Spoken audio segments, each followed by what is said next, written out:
welcome to the first episode of 52 Years in 52 Weeks, a show where we'll watch a new film every week for the entire 2021 calendar year. Each week, I will watch a film I've never seen before, starting in 1969, going all the way up to 2020. If you want to join along in the weekly film club experience, check out the list for all the movies linked below, and don't forget to subscribe to the channel for more content.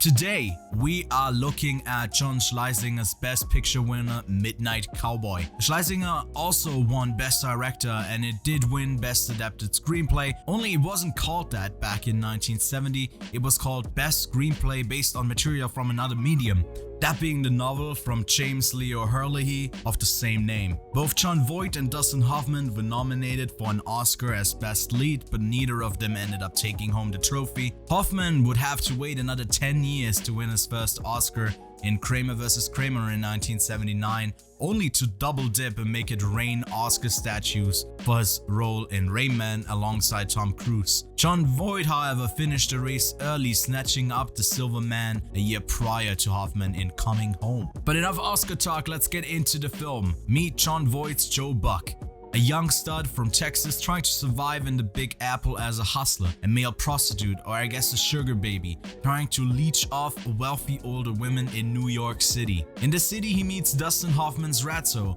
who's not really fond of that nickname and prefers to be called Rizzo. He's a con man with a bad leg, trying to make it out of the city to Florida.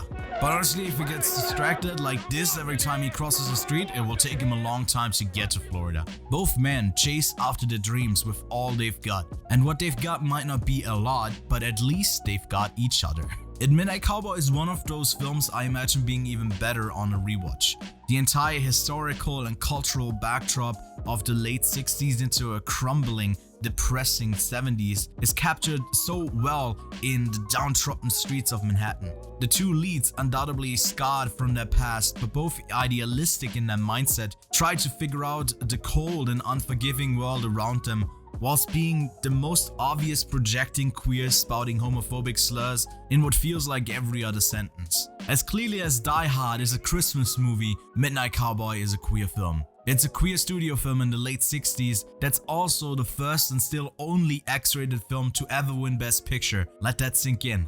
That's big. A Clockwork Orange, for example, was one of the few other X-rated films. I personally tend to prefer character-driven narrative over plot-driven narratives, and Midnight Cowboy does exactly that right. We get to live and breathe with Joe and Rizzo. They might act despicable and rude in a lot of situations, but fundamentally, I empathize with the basic struggle of survival and the chase of their dreams, which I guess is simply put the American dream of quote-unquote making it.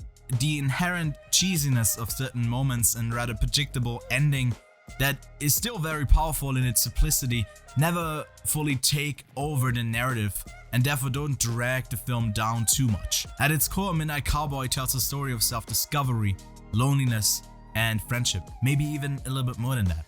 Schleisinger does some very interesting visual things that I didn't always get, like sudden shifts to black and white and bizarre dream sequences. Plus, I couldn't help but laugh just a bit whenever an overly dramatic flashback sequence of the same event was shown for the dozenth time. All in all, Midnight Cowboy is a must-watch for any cinephile, as it packs a captivating story, great performances from both Jon Voight and Dustin Hoffman.